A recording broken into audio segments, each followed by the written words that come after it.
mechanically inclined person. Oh no, y'all hop out and change the air filter on my truck. I don't like spending $30 for oil change places to do it, and I can't change oil around here in the city anyway. And the air filter part went fine, but it took me nearly an hour to dig out the extension and the 5/16 socket that I dropped down into the engine compartment. And yeah, it took a while to get it out. Anyway, so I'm running a little late, but I'm here. That's the big thing. It is 4th of July weekend. Oh, I can hear myself, and we're running on all cylinders. So 4th of July weekend. All of you, hope you have a safe 4th of July. Get out and celebrate America's 250th birthday. We have outlasted pretty much all the democracies or modern civilization. I forgot exactly how they pronounce it or style it, but it's normally only lasts about 200 years. So we're doing 250. We still ain't got it right, but we're better than anywhere else in the world. So, and if you don't like this country, go to one you love. If you don't love the country you're in, go to the one you love. That's all I can say. Anyway, I have a great show for you. Today's pairing is built on contrast. Hang on, I got my professional Yinling bottle cap that holds my table steady. It slipped out. This is a contrast disguised as harmony.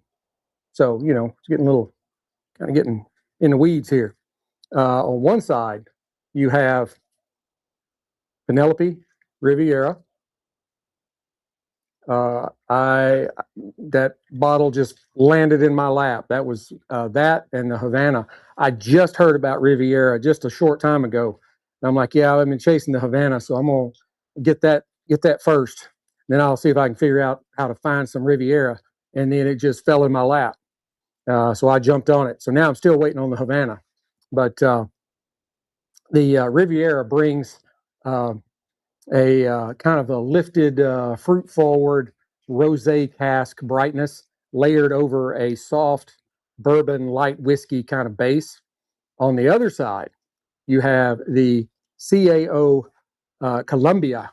It delivers a kind of a grounded, medium-bodied world blend that's earthy and nutty. Has a little bit of subtle citrus drivers in it. So this is kind of a bright meets grounded session where texture matters a lot more than strength. So the Penelope Riviera. Go ahead and uncork this. Pour a little in a glass. I think you all know I really, really do love Penelope and the spirits that they are producing. I think this is my 11th bottle of Penelope. I have 2 more that are pre-orders that I've been waiting on those for like a month or month and a half. And I do still need to get the barrel proof.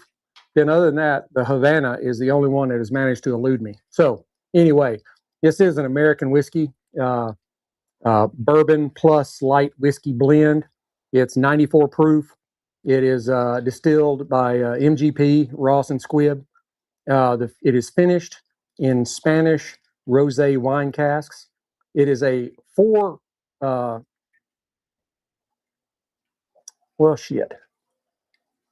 4 grain. I was trying to say seed. It does start as a seed, but that wasn't it's a 4 grain blend that's 74% corn, 16% wheat, 7% rye, and 3% malted barley. So you're going to have very sweet with corn. You're going to kind of round those edges a little bit with 16% wheat, but you're going to sprinkle in a little bit of spice with 7% rye. The corn will drive kind of a soft caramely sweetness. As I said, the wheat kind of rounds out that texture and kind of softens those edges. The rye will give it a little bit of a lift and some structure. And of course, malted barley, almost every whiskey, unless you get over into the scotches, where it's all malted barley, they have some malted barley in it, and it kind of keeps the finish kind of clean. The rosé cask finish pushes kind of a floral and red fruit sort of palette with strawberries, raspberries, and maybe even some peaches. And I'm not much of a peach person, but anyway, the result is a light and airy bourbon profile with wine cask aromatics kind of leading the experience. And it's still 94 proof. We're not talking about an 80 proofer. So it does have a nice backbone to it. As you can see, it is beautiful in the glass, kind of a medium to dark gold, maybe starting to border on amber on the nose. You do get a lot of strawberries up front with some apricots, some nice vanilla cream. There's a nice florally honey kind of note in there. And then maybe some hints, some soft hints of grape. So on the palate. Hey, cigar smoker, thank you for joining in, man. Glad you're here.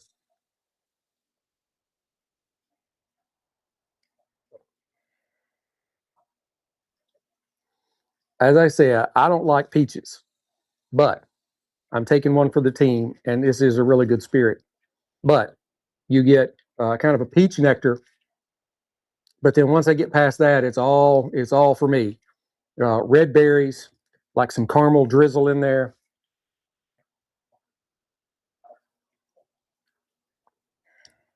some nice light baking spices, and then just uh, kind of it's soft, but it's heavier citrus. Sort of instead of being like citrus zest, it's more like an oil. It's just got that heavier scent to it, but it's not strong. Um, I guess you could say the difference between sugar and caramel. I don't know, something like that. You know what I mean? I hope you know what I mean. Let me have another drink. And this may be a two glasser. I'm already about halfway finished with this one. Um, hang on, need one more. Oh, while I'm here taking sips, you're watching. Smash that like button, hit the subscribe button, whatever, wherever you're at. If you go and subscribe to me over on X for $1 a month, you get the show notes a couple of days before the show comes out. Show notes for this one I sent out. What's the day? Friday. I sent them out Wednesday. So all my subscribers on X, they already had my notes and can follow along as I go through this journey with you. One more. All right, the finish. It's a medium length, but kind of light finish. It's floral driven. There's some lingering notes of like vanilla custard and just a faint, dry oakiness, kind of just kind of hanging around and as it fades away. That is a very good spirit. I still think at this point the Rio is my favorite. If you can get your hands on a bottle of Rio, it is really really good. But this is right up there. So now, how am I doing on time? Oh man, we're doing good, doing good. The CAO Colombia. Um, the filler is a mixture of Brazil, Colombia, and Icamazinga tobaccos. Okay, it has a Cameroon binder, and then it has a hybrid Nicaraguan Honduras blend wrapper, and it is a medium strength cigar. As you can see, it's a very very light tan, kind of kind of reminds you of those Connecticut shades, the Olive O's and G's like that. It is a it's a very well constructed stick. Um, yeah, I don't. Okay, there's a seam. It's got nearly. Oh no, that's not a seam. That's a vein. It's got invisible seams, and they must be tight because I can't see them. Um, great construction. Um, moderate to medium veining. None of them are extremely pronounced. There are just quite a few around there. I'll let you guys see that, and then I'll hold it a little closer here so that you guys can see that. Yeah, there's not a lot of them, and none of them really stand out, but you know, moderate to medium veining. On the nose,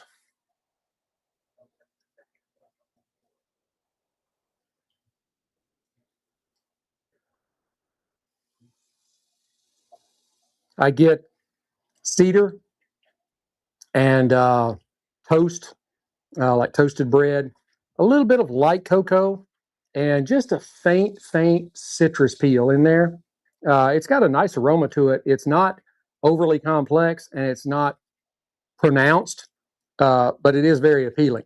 So let's go ahead and give it a cut using my Cigar V cutter.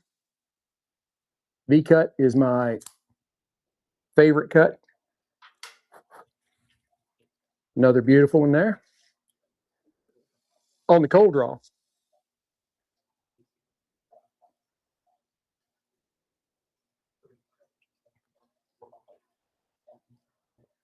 I get some really good palate notes of like sweet tea, um, some like some raisins, some baking spice, a little bit of dried wood, and maybe or it's hot out here, I'm sweating, um, and maybe a kind of a mild nutty cream, oh, like hazelnut coffee creamer, something like that.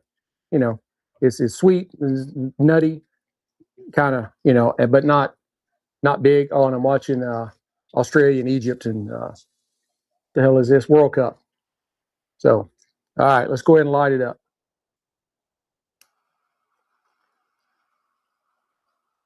We're doing okay. We're doing okay. Oh, well, we were doing okay.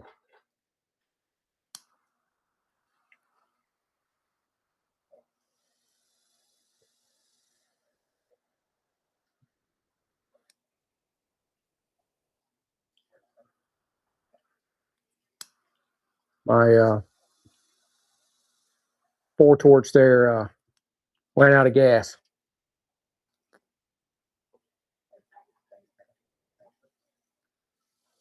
and I almost grabbed my Rocky Patel Envoy as I was headed out here, but I'm like, no, I got the other one out there. I'll just do that. I'll just use that one.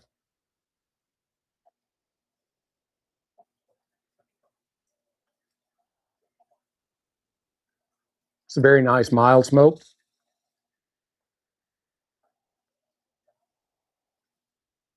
The draw may be just a little bit tight, but it's okay. Touch it up. Make sure it's getting. We start off straight. Is it the old carpenter thing about measure twice, cut once?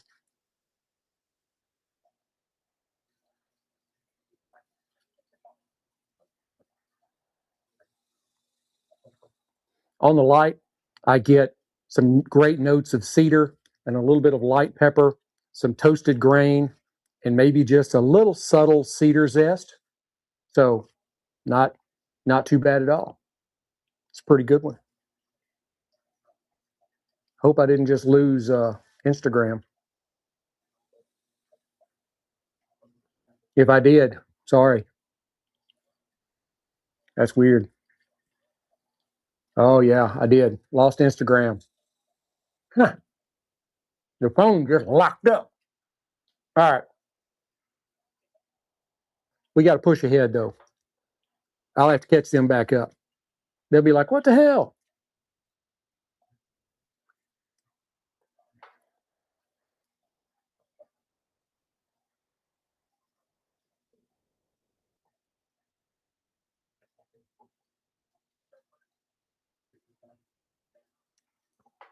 It's not a huge smoke producer. Um, Already gone from the glass. All right, let's see if we can get this back going again.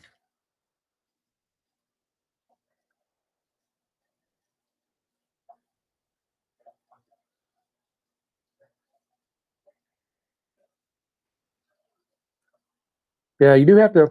It is a little bit of a pull to get the smoke rolling. Um, but overall,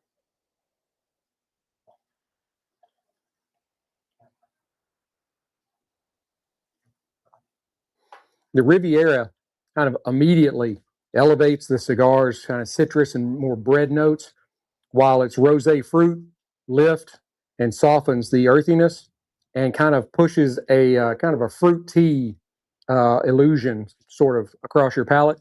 Welcome back, Instagram. Sorry about that. It just locked up and reset. That's all I can say.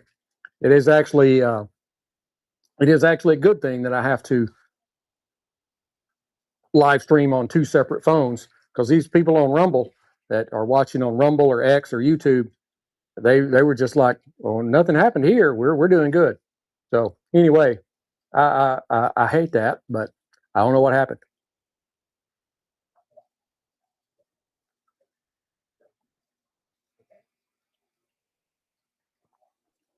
Yeah, I do wish this stick was a little bit better smoke producer. The smoke's a little thin, um, but I do like the flavors, and I do like the way it pairs together.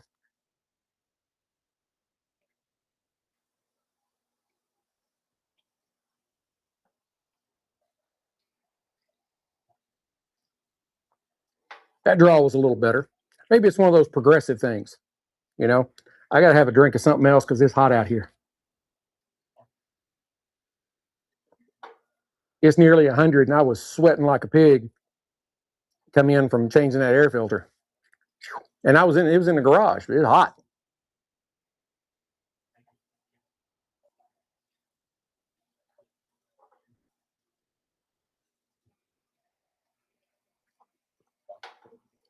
Now I think as you move through into the towards the halfway mark, you're going to find that kind of a nutty core develops. You'll get walnuts, cedar, cream, maybe a little mild cocoa. Um, and this is kind of where the two kind of lock together. The CAO Colombia's nuttiness meets the Riviera's vanilla and caramel base. That rosé influence kind of adds kind of a red fruit glaze kind of thing to the cedar and the toast.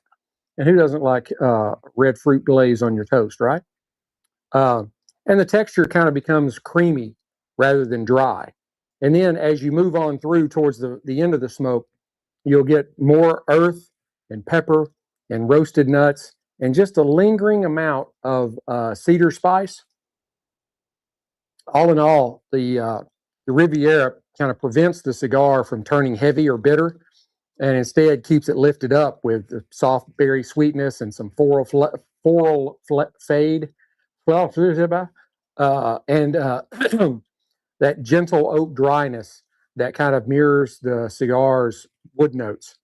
Um, the uh, the wrapper is kind of a strange wrapper, um, and the cask, the rosé cask interaction, the CAO's Colombia Cameroon binder, um, and that world filler. That structure brings kind of a nutty cedar soft spice, while the Riviera's rosé cask introduced fruit, the fruity acidity, and some floral lift. Together, they create this wonderful like fruit over cedar kind of dynamic uh, that is um, it's dynamic rather than just sugar and spice. Overall, this is a contrast driven pairing. It works because neither side really overpowers the other. Um, the Riviera brings lift and aromatics, and the CAO's Columbia provide structure and earth. And the result is a session that stays evolving rather than escalating. Overall, I would give this pairing about an 8.8 out of 10. I think the kind of balance of strengths, um, you're doing pretty well in there. I would give the Spirit like a 9.2. I would give the cigar somewhere around an 8.7. Uh, I think this makes for a very interesting sip and smoke. You should really try it. You really should. I hope you've enjoyed this episode as much as I've enjoyed bringing it to you. Please hit like, subscribe, share, notify, ring all the bells, blow all the whistles, and tell all your friends. And leave me comments. I love comments. I don't care what they are. I love any of them. Um, have a very safe and celebratory July 4th. Happy 250th birthday, America.